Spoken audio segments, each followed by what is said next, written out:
Hello everyone, আজকে আমরা আলোচনা করব দ্রবণের গাঢ়তা। তো মনে করো আমরা এক গ্লাস জল নিলাম।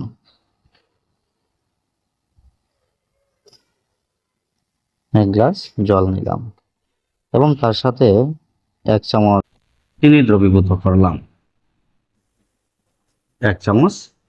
দ্রবীভূত করলাম। তাহলে এখানে একটা দ্রবণ উৎপন্ন হয়ে গেল। আরেকটা গ্লাসের মধ্যে আমরা সমান পরিমাণ জল নিলাম এবং তাতে আমরা 2 চামচ চিনি দ্রবীভূত করলাম। তখন আরো একটা দ্রবণ উৎপন্ন হলো। এইভাবে যদি আমরা চিনির পরিমাণ ক্রমান্বয়ে বাড়াতে থাকি এবং জলের পরিমাণ যদি আমরা স্থির রাখি, প্রথম গ্লাসে যে পরিমাণ জল নিয়েছি দ্বিতীয় গ্লাসে সেই পরিমাণ জল, তৃতীয় গ্লাসেও সেই পরিমাণ জল, এভাবে যদি আমরা জলের পরিমাণ সমান রাখি প্রতিটি গ্লাসে এবং ক্রমান্বয়ে যদি আমরা চিনির পরিমাণ বৃদ্ধি করতে থাকি, তাহলে এক সময় দেখা যাবে যে আর চিনি দ্রবীভূত হচ্ছে না। অর্থাৎ এই নির্দিষ্ট পরিমাণ জলের মধ্যে একটা নির্দিষ্ট পরিমাণ চিনি দ্রবীভূত হওয়ার ক্ষমতা আছে। সেই যে নির্দিষ্ট পরিমাণ চিনি দ্রবীভূত হতে পারে হাইয়েস্ট, তার চেয়ে বেশি চিনি কিন্তু আর দ্রবীভূত হবে না। সুতরাং এখানে আমরা এইভাবে যখন চিনি দ্রবীভূত করতে থাকলাম, চিনির পরিমাণ আমরা বাড়াতে থাকলাম, ধরে নাও সমান পরিমাণ জলের মধ্যে হাইয়েস্ট 5 চামচ চিনি দ্রবীভূত হয়। হাইয়েস্ট 5 চামচ চিনি দ্রবীভূত হয়, তার চাইতে আর বেশি চিনি দ্রবীভূত হয় না। তখন এই যে 3টা দ্রবণ আমরা পেয়েছি, এই দ্রবণগুলোর মধ্যে পার্থক্য হচ্ছে চিনির পরিমাণের। অর্থাৎ একটাতে চিনির পরিমাণ মাত্র 1 চামচ, একটা দ্রবণে চিনির পরিমাণ 2 চামচ এবং একটা দ্রবণে চিনির পরিমাণ 5 চামচ। এবং যেহেতু আমরা ধরে নিয়েছি যে এই এক গ্লাস জলের মধ্যে হাইয়েস্ট 5 চামচ চিনি দ্রবীভূত হতে পারে, সুতরাং তার চাইতে বেশি চিনি আর দ্রবীভূত করা যাবে না। তো এখানে এই যে 3টা দ্রবণ, এই 3টা দ্রবণের মধ্যে প্রথম দ্রবণের ক্ষেত্রে চিনির পরিমাণ কম এবং 3 নম্বর দ্রবণের ক্ষেত্রে চিনির পরিমাণ সবচাইতে বেশি। তো এখানে চিনি হচ্ছে দ্রাব্য এবং জল হচ্ছে দ্রাবক। তো দ্রব্যের পরিমাণ আমরা কি করতে পেরেছি? পরিবর্তন করতে পেরেছি। অর্থাৎ কোনো দ্রবণের মধ্যে দ্রব্যের পরিমাণ যেটা, সেটা পরিবর্তন করা যায়। দ্রব্য এবং দ্রাবণের যে অনুপাত, সেটা আমরা পরিবর্তন করতে পারি। এখন যে দ্রবণের ক্ষেত্রে আমরা সবচাইতে কম পরিমাণ চিনি দ্রবীভূত করেছি, সেই দ্রবণটা হচ্ছে সবচাইতে লঘু দ্রবণ, এবং যে দ্রবণে আমরা সবচাইতে বেশি পরিমাণ চিনি দ্রবীভূত করেছি, সেই দ্রবণটা হচ্ছে সবচাইতে গাঢ় দ্রবণ। এই যে লঘু এবং গাঢ়, সেই দুইটা শব্দ হচ্ছে শুধুমাত্র তুলনামূলক শব্দ। অর্থাৎ লঘু বা গাঢ় বললে আমরা এটাই বুঝি যে একটা দ্রবণ লঘু এবং একটা দ্রবণ গাঢ় বললে আমরা এটাই বুঝি যে একটা দ্রবণের মধ্যে দ্রব্যের পরিমাণ কম আছে এবং একটা দ্রবণে দ্রব্যের পরিমাণ বেশি আছে। কিন্তু কি পরিমাণ দ্রব্য দ্রবীভূত আছে বা কি পরিমাণ দ্রাবক আছে, সেটা আমরা বলতে পারবো না। এখন প্রথম দুইটা দ্রবণ এবং 3 নম্বর দ্রবণ, এগুলোর দিকে যদি আমরা লক্ষ্য করি, তাহলে একটা জিনিস আমরা দেখতে পাচ্ছি যে যেহেতু আমরা ধরে নিয়েছি এক গ্লাস জলের মধ্যে হাইয়েস্ট 5 চামচ চিনি দ্রবীভূত হতে পারে, তাহলে 3 নম্বর যে দ্রবণ, সেই দ্রবণে কিন্তু 5 চামচ চিনি দ্রবীভূত আছে। কিন্তু 1 নম্বর এবং 2 নম্বর এই দুইটো দ্রবণের ক্ষেত্রে 5 চামচ চিনি দ্রবীভূত নয়, 5 চামচের চাইতে কম চিনি দ্রবীভূত করা আছে। তাহলে এখানে এই দ্রবণটা হচ্ছে 3 নম্বর যে দ্রবণ, সেটা হচ্ছে সম্পৃক্ত দ্রবণ। 3 নম্বর দ্রবণটা হচ্ছে সম্পৃক্ত দ্রবণ।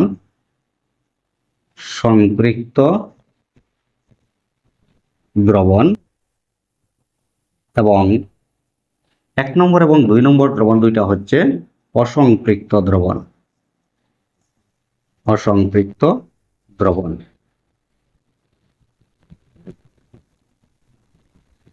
সম্পৃক্ত দ্রবণ বলতে আমরা কি বুঝলাম? সম্পৃক্ত দ্রবণ হচ্ছে নির্দিষ্ট পরিমাণ দ্রাবক, যে পরিমাণ দ্রাব্য দ্রবীভূত হয়েছে সেই পরিমাণ যদি দ্রবীভূত থাকে, তাহলে সেটাকে দ্রবণ বলা হবে সম্পৃক্ত দ্রবণ। এবং অসম্পৃক্ত দ্রবণ যদি কোনো দ্রবকে, কোনো নির্দিষ্ট পরিমাণ দ্রাবকে সর্বাধিক যে পরিমাণ দ্রব্য দ্রবীভূত হতে পারে তার চাইতে কম পরিমাণ দ্রব্য যদি দ্রবীভূত থাকে, তাহলে সেই দ্রবণকে বলা হবে অসম্পৃক্ত দ্রবণ। এখন মনে করো, এই যে আমরা যে জল নিয়েছিলাম, এই জলগুলো যদি আমরা সাধারণ উষ্ণতার জল অর্থাৎ ঠান্ডা জল যদি আমরা ধরে নিই, তখন এটার ক্ষেত্রে হাইয়েস্ট 5 চামচ চিনি দ্রবীভূত হতে পেরেছে আমরা দেখেছি। কিন্তু যদি আমরা জলকে একটু গরম করে নেই, একটু তাপ দিয়ে নেই, জলের উষ্ণতা যদি আমরা একটু বৃদ্ধি করে নেই, তখন কি হবে? তখন দেখা যাবে যে সেই একই পরিমাণ জলের মধ্যে কিন্তু 5 চামচের চাইতে আর একটু বেশি চিনি দ্রবীভূত হচ্ছে।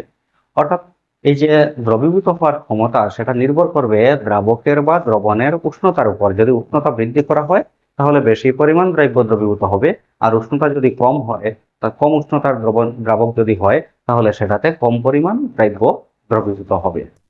সুতরাং এখানে সংক্ষিপ্ত এবং অসংক্ষিপ্ত দ্রবণের যে সংজ্ঞা, সেই সংজ্ঞাতে আমরা কোনো নির্দিষ্ট উষ্ণতায় সেটা উল্লেখ করতে হবে, কারণ উষ্ণতার পরিবর্তন করলে দ্রবীভূত হওয়া দ্রব্যের পরিমাণ পরিবর্তন হয়ে যায়। অর্থাৎ সর্বাধিক যে পরিমাণ দ্রব্য দ্রবীভূত হতে পারে তার পরিমাণ পরিবর্তন হয়ে যায়। সুতরাং সংক্ষিপ্ত দ্রবণ কি যদি প্রশ্ন বলা হয়, তাহলে আমরা বলবো কোনো নির্দিষ্ট উষ্ণতায়, কোনো নির্দিষ্ট উষ্ণতায়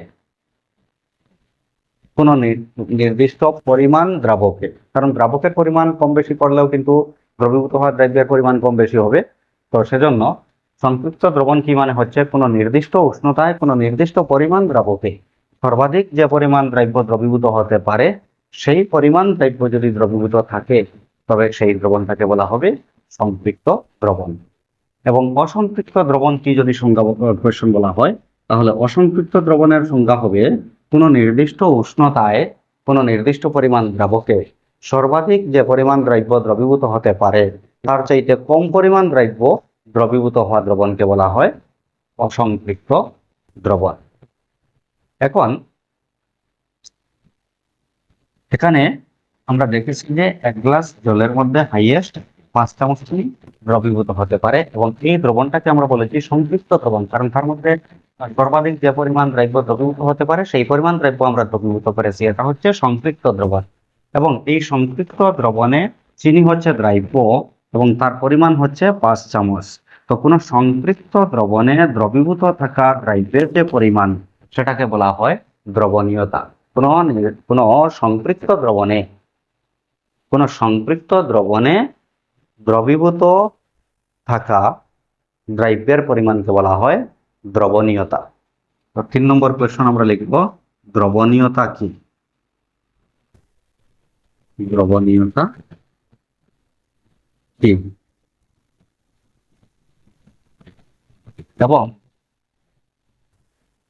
এখানে প্রথম দুইটা দ্রবণ, একটা হচ্ছে 1 গ্লাস জলের সাথে 1 চামচ চিনি, আর একটাতে হচ্ছে 1 গ্লাস জলের সাথে 2 চামচ চিনি। এই দুইটা দ্রবণ কিন্তু সংক্ষিপ্ত দ্রবণ নয়, অসম্পৃক্ত দ্রবণ। তো কোনো দ্রবণ সংক্ষিপ্ত হোক বা অসম্পৃক্ত হোক, যে কোনো একটা দ্রবণের মধ্যে যে পরিমাণ দ্রব্য দ্রবীভূত থাকবে, সেই দ্রব্যের পরিমাণ হবে সেই দ্রবণের গাঢ়তা। সুতরাং নেক্সট কোয়েশ্চন হবে দ্রবণের গাঢ়তা কি? দ্রবণের গাঢ়তা কি? দ্রবণের গাঢ়তা কি সেটার আনসার আমরা লিখব, কোন দ্রবণে দ্রবীভূত থাকা দ্রব্যের পরিমাণকে সেই দ্রবণকে গাঢ়তা বলা হয়। এখন এই গাঢ়তা মানে হচ্ছে দ্রব্য এবং দ্রাবকের অনুপাত, দ্রব্য এবং দ্রাবকের পরিমাণের অনুপাত। কারণ যখন একটা দ্রবণ তৈরি করা হবে, সেই দ্রবণের আমরা জানি যে কোনো দ্রবণের উপাদান হচ্ছে দুইটা, একটা হচ্ছে দ্রব্য এবং একটা হচ্ছে দ্রাবক। তো দ্রবণের গাঢ়তা বলতে এখানে আমরা এই যে কি পরিমাণ দ্রব্য দ্রবীভূত আছে সেটার পরিমাণ, এবং সেক্ষেত্রে আবার যদি আমরা 1 গ্লাস জলে যদি 2 চামচ চিনি দ্রবীভূত করি, তাহলে সেক্ষেত্রে যে গাঢ়তা হবে দ্রবণের, আবার 2 গ্লাস জলের মধ্যে 2 চামচ চিনি যদি দ্রবীভূত করি, তাহলে সেক্ষেত্রে কিন্তু দুইটার গাঢ়তা সমান হবে না। সুতরাং গাঢ়তার ক্ষেত্রে আমরা দ্রব্য এবং দ্রাবকের পরিমাণের অনুপাত দিয়ে আমরা দ্রবণের গাঢ়তা প্রকাশ করব। অর্থাৎ দ্রবণের গাঢ়তা ইকুয়াল টু হবে দ্রবণের গাঢ়তা ইকুয়াল টু হবে দ্রব্যের পরিমাণ, দ্রব্যের পরিমাণ বাই দ্রাবকের পরিমাণ, দ্রাবকের পরিমাণ। অথবা আমরা লিখতে পারবো দ্রব্যের পরিমাণ, দ্রব্যের পরিমাণ বাই দ্রবণের পরিমাণ, দ্রবণের পরিমাণ। গাঢ়তা মানে হচ্ছে দ্রব্য, কোনো নির্দিষ্ট দ্রবণে থাকা দ্রব্য এবং দ্রাবকের অনুপাত। এখন এই গাঢ়তা নির্ণয় করার বিভিন্ন পদ্ধতি আছে, তার মধ্যে এখানে দুইটা পদ্ধতি উল্লেখ করা হয়েছে। একটা পদ্ধতি যেমন মনে করো, একটা পদ্ধতি হচ্ছে ভর অনুপাতে ভর শতাংশ, আর একটা পদ্ধতি হচ্ছে আয়তন অনুপাতে ভর শতাংশ। তো এখন ভর অনুপাতে ভর শতাংশ এবং আয়তন অনুপাতে ভর শতাংশ মানে কি? দেখো এখানে এই যে দ্রব্য এবং দ্রাবকের পরিমাণ বা দ্রবণের পরিমাণ, এই পরিমাণটাকে আমরা বিভিন্ন ভাবে প্রকাশ করতে পারি। যেমন পরিমাণটাকে আমরা ভর হিসাবে প্রকাশ করতে পারি, আবার আয়তন হিসাবেও প্রকাশ করতে পারি। যদি আমরা দ্রব্য এবং দ্রাবক, দ্রব্য এবং দ্রাবক অথবা দ্রব্য এবং দ্রবণ দুইটাকেই যদি আমরা ভরের মাধ্যমে প্রকাশ করি, দুইটার পরিমাণকে যদি আমরা ভরের মাধ্যমে প্রকাশ করি, অর্থাৎ এখানে মনে করো আমরা 100 গ্রাম জল নিলাম এবং তার মধ্যে আমরা 5 গ্রাম চিনি নিলাম, তখন আমরা চিনিটাকেও আমরা গ্রামে প্রকাশ করেছি যেটা হচ্ছে ভরের একক, এবং জলকেও আমরা গ্রামে প্রকাশ করেছি যেটা হচ্ছে ভরের একক। তো দুইটাকেই আমরা ভরের মাধ্যমে প্রকাশ করেছি। সুতরাং এখানে যদি দ্রব্যের ভর, যদি আমরা দ্রব্যের ভর এবং দ্রাবকের ভর বা দ্রবণের ভর, দ্রবণের ভর দুইটার ভরের অনুপাত যদি নেই, তাহলে সেক্ষেত্রে যে গাঢ়তা নির্ণয় করব আমরা, সেই পদ্ধতিটাকে বলা হচ্ছে ভর অনুপাতে ভর শতাংশ। এবং যেহেতু এখানে শতাংশ আছে, সুতরাং ইনটু হবে 100, অর্থাৎ ভর অনুপাতে ভর শতাংশ পদ্ধতিতে গাঢ়তা ইকুয়াল টু হবে দ্রব্যের ভর ডিভাইডেড বাই দ্রবণের ভর ইনটু 100। এবং যদি আমরা দ্রব্যের পরিমাণকে ভর এবং দ্রাবকের পরিমাণকে যদি আমরা আয়তন হিসাবে নেই, তখন সেক্ষেত্রে আয়তন যেমন হচ্ছে লিটারে যদি আমরা প্রকাশ করি, মিলিলিটারে প্রকাশ করি, তখন সেক্ষেত্রে গাঢ়তা ইকুয়াল টু হবে আয়তন অনুপাতে ভর শতাংশ পদ্ধতিতে, অর্থাৎ সেক্ষেত্রে হবে গাঢ়তা ইকুয়াল টু দ্রব্যের ভর, দ্রব্যের ভর ডিভাইডেড বাই দ্রবণের আয়তন, দ্রবণের আয়তন ইনটু 100।